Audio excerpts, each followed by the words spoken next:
कृपा के समुद्र और बल की सीमा। श्री रामचंद्र जी सखा सुग्रीव के वचन सुनकर हर्षित हुए और बोले, हे सुग्रीव, मुझे बताओ तुम वन में किस कारण रहते हो।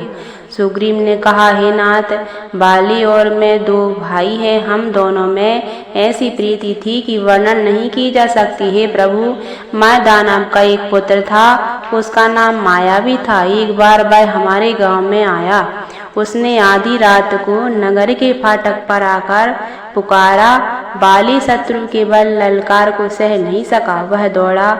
उसे देखकर मायावी भागा। मैं भी भाई के संग चला गया। वह मायावी एक पर्वत की गुफा में जा घुसा। तब बाली ने मुझे समझाकर कहा, तुम एक पखवाड़े 15 दिन तक मेरी बाट देखना। यदि मैं उतने दिनों में ना आऊं तो जान लेना कि मैं मारा गया। हे खरारी, मैं वहां महीने भर तक रहा।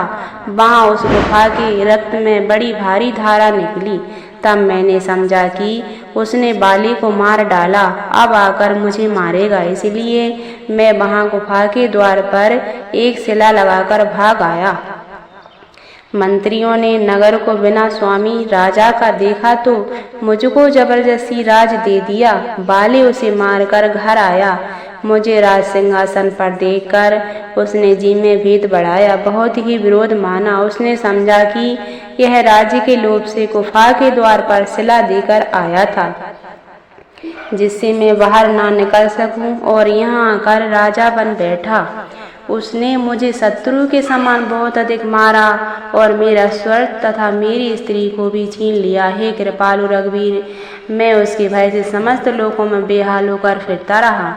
वह श्राप के कारण यहाँ नहीं आता, तो भी मैं मन में भयभीत रहता हूँ। सेवक का दुख सुनकर दीनों पर दया करने वाले श्री रघुनाथ जी की दोनों विशाल भुजाएं फड़क उठी।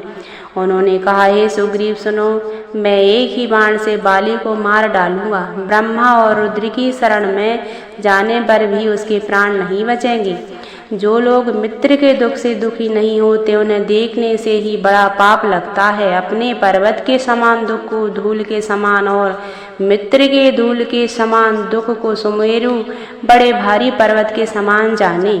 जिन्हें स्वा से ही ऐसी बुद्धि प्राप्त नहीं है, वे मूर्ख हट करके क्यों किसी से मित्रता करते हैं। मित्र का धर्म है कि वह मित्र को बुरे मार्ग से रोककर अच्छे मार्ग पर चलावे, उसके गुण प्रकट करे और अवगुणों को छिपावे।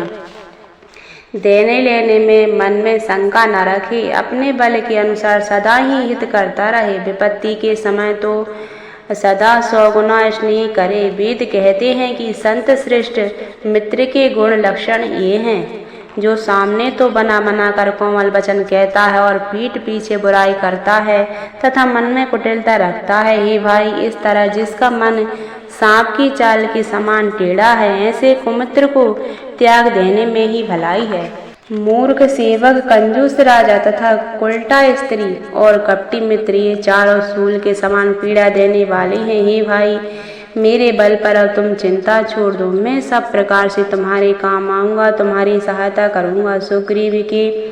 सुग्रीव ने कहा, हे रघुवीर, सुनिए, बाली तो महान बलवान और अत्यंत रणधीर है। फिर सुग्रीव ने श्री रामचंद्र जी को दुंदुभी राक्षस की हड्डियां और ताल के वृक्ष दिखलाए। श्री रघुनाथ जी ने उन्हें बिना ही परिश्रम के आसानी से ढा दिया। श्री रामचंद्र जी का अपरिमित बल देखकर सुग्रीव की प्रीति बढ़ गई और उन्हें विश्वास हो गया कि ये बाली का वध अवश्य करेंगे।